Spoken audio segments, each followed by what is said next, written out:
বাংলাদেশে থাকা সংখ্যালঘু হিন্দুরা ভালো নেই। শেখ হাসিনার সরকারের পতনের পর বারবার এমন দাবি তুলে প্রতিবেশী রাষ্ট্র ভারত, যদিও প্রমাণ দেখাতে পারেনি দেশটির সরকার। দেশটির বিভিন্ন গণমাধ্যমেও উঠে এসেছে নানাভাবে হয়রানি এবং নির্যাতনের শিকার হচ্ছেন সনাতন ধর্মাবলম্বীরা।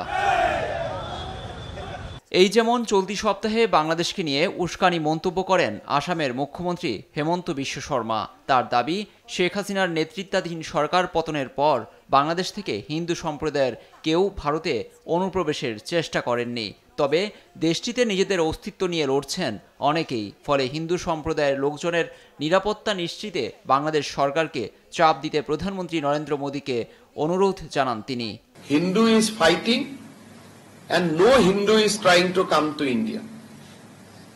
Hindus are only requesting our Prime Minister to impress upon government of Bangladesh to ensure security. Eto koto moito aje last 2 mas Bangladeshot gondogolhar পৰা মই খুব ক্লোজলি অবজার্ভ কৰি আছো।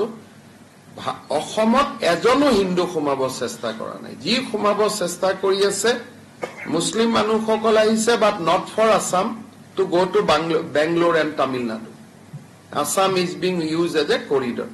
আজি ৰাতিপুৱা মই টুইট দিছো, আজি ৰাতিপুৱা আমি পঠাই দিছো। গেল 5 আগস্ট সরকার পতন এবং তড়িঘড়ি করে ভারতে আশ্রয়ে চলে যান শেখ হাসিনা। তখন থেকেই কিছুটা সুর বদলেছে প্রতিবেশী ভারতের। এই পরিস্থিতিতে বাংলাদেশের পাশাপাশি ইউক্রেন সফর সহ নানা ইস্যুতে সোমবার ফোনালাপ হয় ভারতীয় প্রধানমন্ত্রী নরেন্দ্র মোদী ও মার্কিন প্রেসিডেন্ট জো বাইডেনের। এ নিয়ে নিজের এক্স হ্যান্ডেলে জো বাইডেনের সঙ্গে আলাপের বিষয়টি তুলে ধরেছেন প্রধানমন্ত্রী মোদী। আমরা বাংলাদেশের পরিস্থিতি নিয়ে আলোচনা করেছি। দেশটির পরিস্থিতির দ্রুত স্বাভাবিক এবং পুনরুদ্ধারের প্রয়োজনীয়তা নিয়ে কথা হয়েছে আমাদের।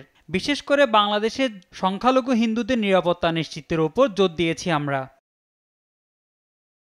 মোদির সঙ্গে প্রেসিডেন্ট বাইডেনের ফোনালাপের পর হোয়াইট হাউসের পক্ষ থেকে এক প্রেস বিজ্ঞপ্তি দেওয়া হয়, কিন্তু সেখানে বাইডেন ও মোদির মধ্যকার ফোনালাপে বাংলাদেশ প্রসঙ্গে কোনো আলোচনা হয়েছে কিনা তা উল্লেখ করা হয়নি।